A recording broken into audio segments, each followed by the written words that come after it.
Hey, what up everybody? This is Stevie Breach coming to you here with a breakdown of the upcoming TLC 2015 show.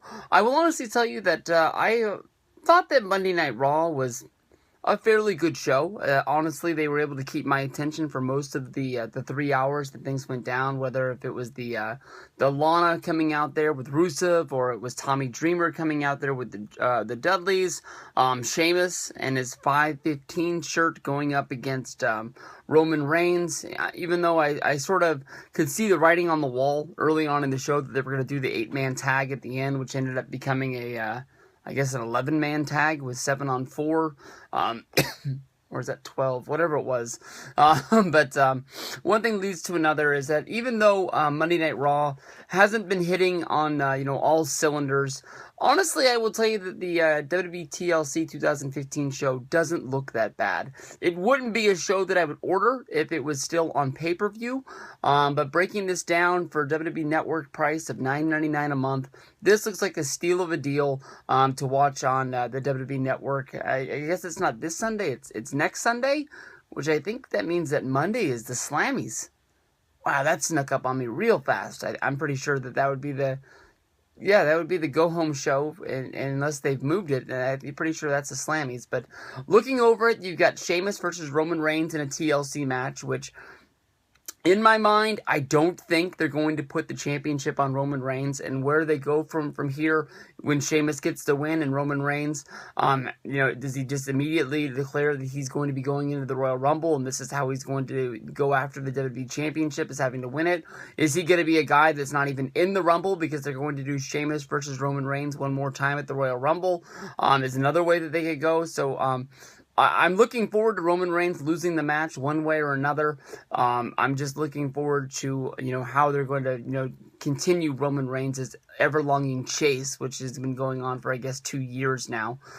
Kevin Owens is going to be putting the Intercontinental Championship up against Dean Ambrose. Also, we're going to be having a ladder match for the tag team titles, which is going to be the New Day, the Usos, and the Lucha Dragon. No word if it's going to be all 3 members of the New Day, but that's sort of the way that I think that this would be going. If you go back and remember the Elimination Chamber for the tag titles, they were able to pick a stipulation where all 3 members of the New Day were able to be put into the chamber pod, and that's when the numbers became too great, and they overcame the odds to win the chamber and win the titles. But honestly, in my mind, I was a little bit surprised because Stephanie and Triple H, as they were making their rounds around the backstage area of Monday Night Raw, they went up and they talked to Dean Ambrose, they went up and they talked to the Usos about forming their newfound friendship with Roman Reigns, and basically said that if Roman did not win the championship in 5 minutes and 15 seconds, that they would be losing their title shots at the upcoming pay-per-view.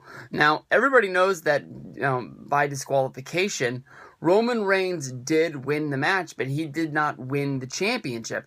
I was sort of thinking this is something that was going to be played up on more.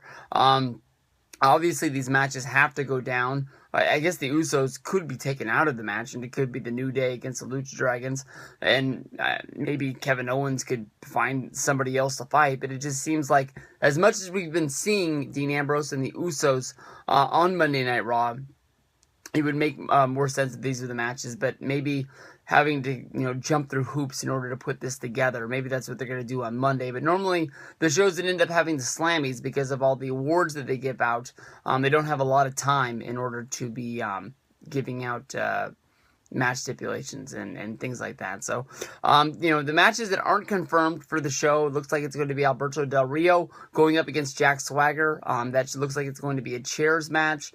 Del Rio going to be having strength and numbers in this one. Swagger is going to be standing alone because we don't really see anybody around him, and we don't really see him on TV all that much. But Del Rio's newfound friendship with King Barrett, Rusev, as well as Sheamus, that probably more than likely that they're going to have friendship in numbers.